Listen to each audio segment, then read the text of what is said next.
ज्ञानवताधारं पावन पतितो हृदय विशालं कबीरं नमामि भवदोद्धारं कबीरं नमामि भवदोद्धारं कबीरं नमामि भवदोद्धारं। पूजनीय संत समाज, आज के परम अध्यक्ष प्रबुद्ध साहिब जी बागपत से पधारे हुए प्रखर संत, प्रखर प्रवक्ता, सभी पूजनीय संत समाज, सभी मेरी आए हुए सत्संगी, सभी मेरी भक्तवती माता हैं, सभी को मेरी त्रिवार साहिब बंदगी, साहिब बंदगी, साहिब बंदगी। आप काफ़ी देर से सत्संग का लाभ ले रहे थे, शायद आप विचार करे होंगे कहीं कहीं वाणियों पर। मैं जब भी किसी का प्रवचन सुनता हूँ तो पूरा ध्यानपूर्वक सुनता हूँ। अगर आपने सुना हो तो मैं उन दो साखियों पर जरूर जो प्रभाव डालूंगा। एक साखी आई थी, तन घर सुखिया कोई न देखा, जो देखा उसको दुखिया, आई थी ये, आपने सुनी होगी सबने। और इसी में कबीर साहब कहते दूसरी साखी, जो तू चाहे मुझको छाड़ सकल की याद, और मुझे ही जैसा हो रहा सब सुख तेरे पास। क्यों नहीं सुखी हो सकते हम? दुख है कहाँ, ये विचार करें। दुख कहाँ से आया, किसने डाला? बच्चा जब बचपन में जब होता है, जब जन्म लेने के बाद में 10-12 साल तक निर्द्वंद रहता है, उसको कोई विषय का विकार नहीं होती। बाद में आपको बांधता कौन है? किसने फैलाया जाल? ये तुमने स्वयं जाल फैलाया। आपने जाल बिछाए के आप फंसो मत मंद। अरे कहाँ रोग का औषधि, कैसे मिले आनंद? इसके मूल में कारण में हम ही हैं। दुख के कारण मूल में हम हैं। शरीर में कोई रोग नहीं होता, शरीर में रोग भी आप डालने वाले। शरीर जड़ है, आप चेतन हैं। आप जानते हैं कि 2 रोटी पे पेट भर जाएगा, लेकिन 4 खा लेते हैं तो क्या होगा? बीमारी बनेगी। आप विवेकवान बनिए। आप यही नहीं कि ज्ञान के क्षेत्र में बनिए, आप अध्यात्म के क्षेत्र में बनिए, भौतिकता के क्षेत्र में बनिए। कितना खाना है, कम खाएंगे बढ़िया। ये तो सदगुरु अभिलाष साहब बारंबार कहते थे, बोले कम खाइए, आप रात का भोजन हल्का कीजिए। तो जब तक अपने जीवन को हम नहीं समझ पाएंगे तो कोई भी आपका कल्याण नहीं कर सकता। गुरु केवल आपको मार्गदर्शन दे सकते हैं, और चलना तो आप ही को पड़ेगा। आप ना चलें तो दोष किसका? कुंडी आपने लगा रखी है अंदर से कमरे की, और कहें गुरु जी खोलिए, गुरु जी बाहर निकालिए। क्या गुरु कोई निकाल सकता है क्या? कुंडी आपने लगा रखी है। तो जब तक आप विवेक विचार नहीं करेंगे, उस कुंडी को नहीं खोलेंगे जो आपने कुंडी लगा रखी है, नाना पंथों की, नाना उनकी, इन चीज़ों से हमें हटना पड़ेगा। हमें केवल जो है विवेक विचार की तरफ आना पड़ेगा। बारंबार विचार करें, विवेक करें। देह जगत और ब्रह्म लो जेते है विकार, इनमें आसक्त न होइए ये विचार तत्सार। देह जगत और ब्रह्म ये विकार है आपके, ये देह में तो फंसते हम। अच्छा, व्यक्ति फंसता कहाँ है? दूसरी की देह में। अपनी देह को देख करके रूपवान या कुछ और मान करके अहंकार आता है, और दूसरी देह में जाके फंस जाता है। दूसरे देह से चाहता क्या? वो सुख। क्या सुख मिला किसी को? बाहर जितना आप ढूंढोगे बाहर सुख मिल ही नहीं सकता। बाहर सुख है ही नहीं। लेकिन हमारी खोज बाहर की तरफ है, अंदर की तरफ कभी लौटे ही नहीं। अंदर कभी अभ्यास किया ही नहीं, कभी साधना की नहीं। सतगुरु कबीर भी बारंबार कहते हैं, श्वास श्वास पर नाम ले। तो श्वास श्वास पर नाम नहीं लेना है, श्वास श्वास पर ध्यान दीजिए ना। आप सुबह बैठिए, आप देखिए अपनी श्वास को 10 मिनट, 15 मिनट, आधा घंटा, धीरे धीरे अभ्यास बढ़ाइए। आपका तब क्या होगा? तन थिर, मन थिर, वचन थिर, वाणी थिर हो जाएगी आपकी। वाणी से हमें बाहर से ही मौन होना है, अंदर से ही मौन होना है। जिसकी वाणी अंदर से मौन हो गई वो शांत हो जाता है, और जो शांत हो गया वो सुखी हो जाता है। क्योंकि वाणी जो हम जो बोल रहे हैं, ये बाहरी जो सत्संग है, ये केवल हमें अंदर उतरने के लिए बोलता है बारंबार। अपने में उतारें, अपने में उद्घाटन करें। पारख ऊपर थिर हुए रहना, शकल पर रखना, कुछ नहीं कहना। बाहर से कुछ डालो पर, बहुत डाल दी अब तक, अनादिकाल से डालते चले आ रहे हो, इसको निकालोगे कब? बारंबार हम यही विषय वासना कूड़े कचड़े का इसका तो भर लेते हैं, अपने अंदर डाल लेते हैं, और इसी में मर जाते हैं। इसी को लेकर के अगला जन्म फिर होगा, फिर वही वासना व्यापेगी। तो इसको हम मिटाएंगे कब? ये मनुष्य जन्म इसीलिए मिलता है कि इसमें विवेक विचार करें, और इन्हें अपने वासना रूपी बंधन को इससे मुक्त हुए। और इसी जन्म में आप हो सकते हैं, करना चाहें तो और ना करना चाहें तो नहीं होगा, क्योंकि कायर आदमी कहीं का नहीं होता। कामी क्रोधी आलसी इससे भक्त न होए, और भक्त करे कोई सूरमा जात बढ़त हो। अपने आप में जब आप ठान लगे तो क्यों नहीं हो सकता। एक रस्सी पत्थर को काट देती है तो आप क्यों नहीं कर सकते।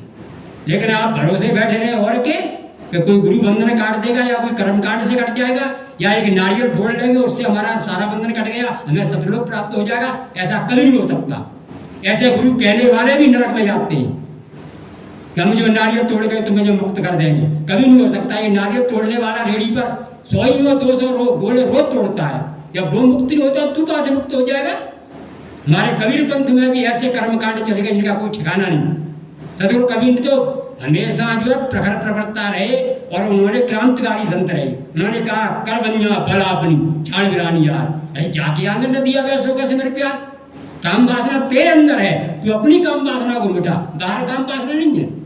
अंदर है तो बाहर तेरी आंखें जाएंगी, क्या देखता है बाहर।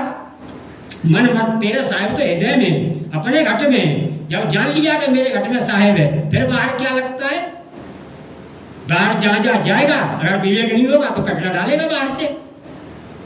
आंखें गई रूप देखेगा, मन में कुछ न कुछ और आएगा। विवेक नहीं है तो, लेकिन जैसा शरीर मेरा वैसा दूसरे का है। इस शरीर में है क्या, तब द्वारे का 10 द्वार नरक भर बूढ़ो, एक 10 द्वार में है तो नरक ही। मुंह से लार आंख से कीचड़ कहा नहीं है, कान से ठेक, सारे शरीर में यही विकार, लेकिन शरीर में ही तो मोह तो होते हैं और इसी माड़ी का हम श्रृंगार जीवन भर करते रहते हैं। ये शरीर केवल माड़ी है, इसमें जो रहने वाला चेतन उसको जाने हम, उसमें जान करके उसमें ठहरे, उसमें विचार करें, उसमें चिंतन करें, उसमें अभ्यास करें। आप काम सारे होंगे आपके, काम कोई रुकने वाला नहीं, और काम और आप बढ़िया करेंगे, क्योंकि आपकी जो ऊर्जा जो बह रही है बाहर, वो आपकी ऊर्जा आपके अंदर ठहरेगी, आपके अंदर वो रुकेगी, आप शक्तिमान बनेंगे अपने आप। और जो काम आप 4 घंटे में करते हैं 2 घंटे में कर देंगे। तो जब हम करेंगे तब हमें पता चलता है कि इसका हमें लाभ क्या मिलेगा, और करें नहीं हम तो लाभ नहीं मिलेगा। बूढ़ा वाला तुम होते ही नहीं, बूढ़े वाले अपने को मान बैठते हो केवल बूढ़े वाले, कि बूढ़ा हो गया, ये मान लिया केवल आपने। बूढ़ा वाला शरीर होता है केवल, आप आत्मा तो अजर अमर अविनाशी है, ये जान ले आप, ये समझ में पाता है। हंसा तू तो सवरता हल्की तेरी चाल, अरे तुम हल्के पड़ गए हो, अपने आप को कमजोर बना लिए हो, और रंग कुरंगे, कुरंग में रंग गए हो आप। ये अपना रंग, आपका रंग तो ज्ञान का रंग है, ज्ञान में रहिए आप, समझ में रहिए आप, बारंबार विवेक करिए, विचार करिए। कोई भी काम करने से पहले, कोई भी कदम उठाने से पहले विवेक करिए, ये करने लायक है या नहीं है। भोजन खाते समय ये विवेक करिए कि कितना खाना है मुझे, कम से कम लीजिए आप, ठीक रहेगा। नींद बढ़िया आएगी, सब काम, पेट भी ठीक रहेगा और भोजन अच्छा पचेगा शरीर में। ऐसे ही हम बाहर से विचार तो बहुत डाल रहे हैं, सत्संग तो बहुत सुन रहे हैं, लेकिन सत्संग में सत्य में उतरेंगे कब आप। भोजन तो हम कहते रहें और खाए नहीं तो क्या भूख जाएगी। सत्संग सुनते रहें और सत्य में अपने को न ढालें, अपने को न उतारें, सत्य में आप ना जिए तो बात बनेगी क्या। बाहरी चर्चा से बात नहीं बननी। ये जितना बड़ा जो सत्संग होता है बाहरी चर्चा होती है, केवल सत्संग होता है अकेले का। सत्य में आप ठहरिए, सत्य का आप साधन करिए, सत्य में आप विवेक विचार करिए, एकांत होकर के बैठ करके अपने मन को देखिए और अपने श्वास पर लक्ष्य रखिए। और जैसे ही आपका श्वास पर लक्ष्य जाएगा आप वर्तमान में आ जाएंगे। करके देख ले कोई भी। और वर्तमान ही जीवन है, सच्चा जीवन है। ना तो आप भविष्य में कुछ कर सकते हैं, ना जो बीत गया वो तो आपके हाथ से निकल गया। क्यों कि जो भी जीवन मिला है, जो भी मरना जीना है वो वर्तमान में होगा।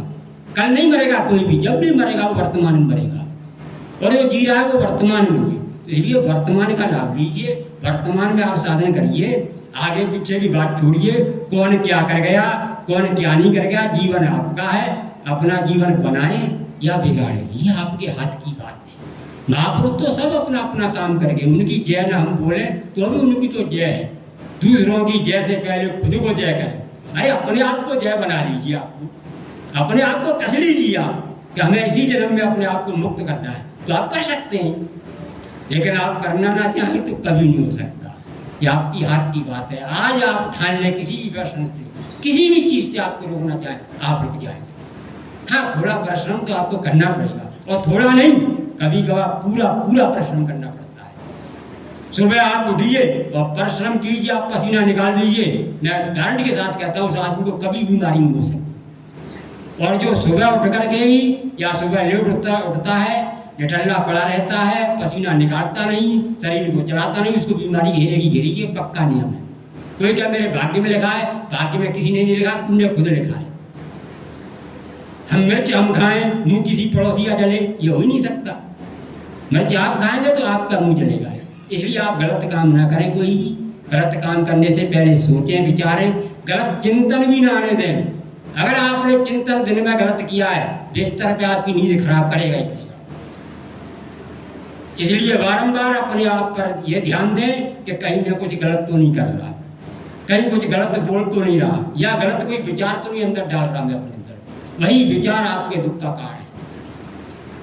बचपन में सभी स्वतंत्र होते हैं, या लड़की हो या लड़का, जैसे जैसे बड़े होते हैं एक दूसरे के रूप में आकर्षण हो जाता है, और वो वासना जो बनती चली जाती है, और वो वासना इतनी गहरी बन जाती है कि एक दूसरे के बगैर आग जला के मरते हैं। कोई कैसी मरता है, दुनिया के कोर्ट कचहरी भरे पड़े, क्या ठिकाना है इनका, और उसी वासना के पीछे।